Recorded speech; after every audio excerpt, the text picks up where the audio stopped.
Hi, welcome to the Olivers.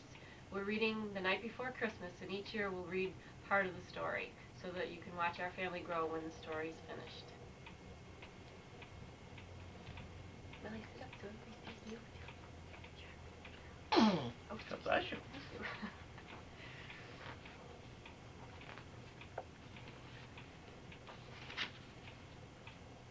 "'Twas the night before Christmas, when all through the house not a creature was stirring, not even a mouse. The stockings were hung by the chimney with care, in hopes that St. Nicholas soon would be there. Andy, go. Andy, look at the book. Look at the children in their beds. See if you see Santa Claus coming out the window. We're taking. The children were nestled all snug in their beds, while visions of sugar plums danced in their heads. And Mama in her kerchief, and I and my cat had just settled in for a long winter's nap. When out on the lawn there arose such a clatter, I sprang from my bed to see what was the matter. Away to the window I flew like a flash, tore open the shutters and threw up the sash. The moon on the breast of the new-fallen snow gave the luster of midday to objects below, when what to my wondering eyes should appear. I'm pigeon. A pigeon on a book. But a miniature sleigh and 8 tiny reindeer, with a little old driver so lively and quick, I knew in a moment it must be Saint Nick. More rapid than eagles his coursers they came, and he whistled and shouted and called them by name. Now Dasher, now Dancer, now Prancer, and Blitzen. Vixen. on Comet, on Cupid, on Donner, and Blitzen. To the top of the porch, to the top of the wall, now dash away, dash away, dash away, all. I'm going to turn the next look at the page. camera. Okay, go ahead, Andy.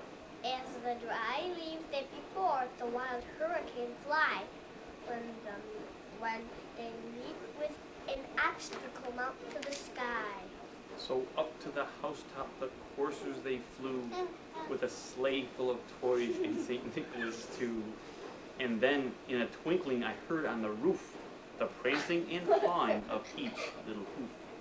As I drew in my head and was turning around,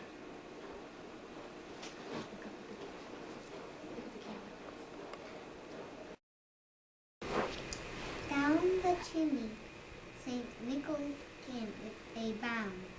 He was dressed all in fur from his head to his foot. And his clothes were all tarnished with ashes and soot. A bundle of toys he had flung on his back. He looked like a peddler just opening. Look, Andy said, looked like a peddler just opening. job. Look at the camera.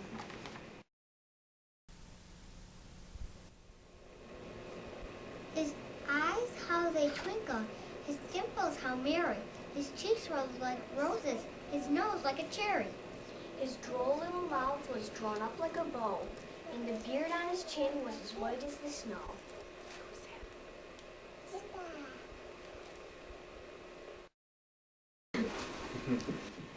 His stump of a pipe he held tight in his teeth, and the smoke, it encircled his head like a wreath.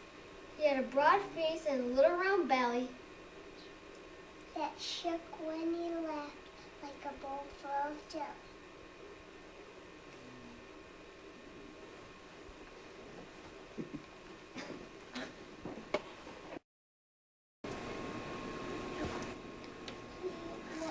He was chubby and plump, a right jolly old elf. I laughed when I saw him, in spite of myself. A wink of his eye and a twist of his head soon gave me to know I had nothing to dread.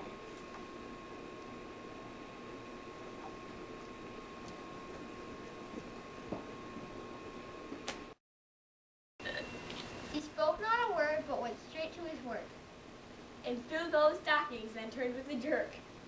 And laying his finger aside of his nose, And giving a nod, up the chimney he rose.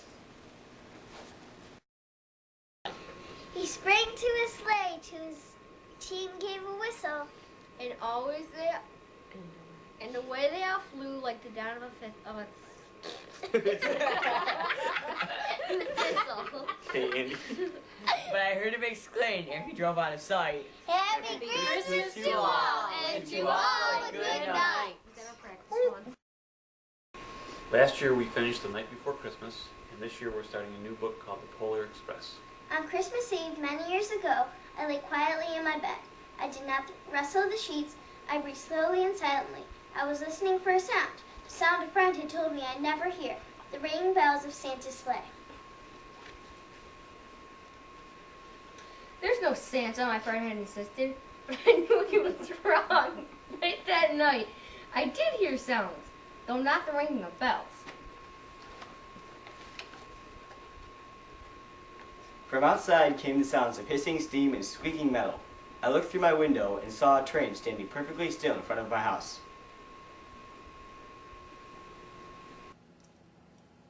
It was wrapped in an apron of steam. Snowflakes fell lightly around it. A conductor stood at the open door of one of the cars. He took a large pocket watch from his vest, then looked up at my window. I put on my slippers and robe. I tiptoed downstairs and out the door. All aboard, the conductor cried out. I ran up to him. Well, he said, are you coming? Where? I asked. Why, to the North Pole, of course, was his answer. This is the Polar Express. I took his outstretched hand, and he pulled me aboard. The train was filled with other children, all in their pajamas and nightgowns. We sang Christmas carols and ate candies with nougat centers as white as snow. We drank hot cocoa as thick and rich as melted chocolate bars. Outside, the lights of towns and villages flickered in the distance as the Polar Express raced northward. Okay. Soon there were no more lights to be seen. We traveled through cold, dark forests where lean wolves roamed and white-tailed rabbits hid from our train as it thundered through the quiet wilderness.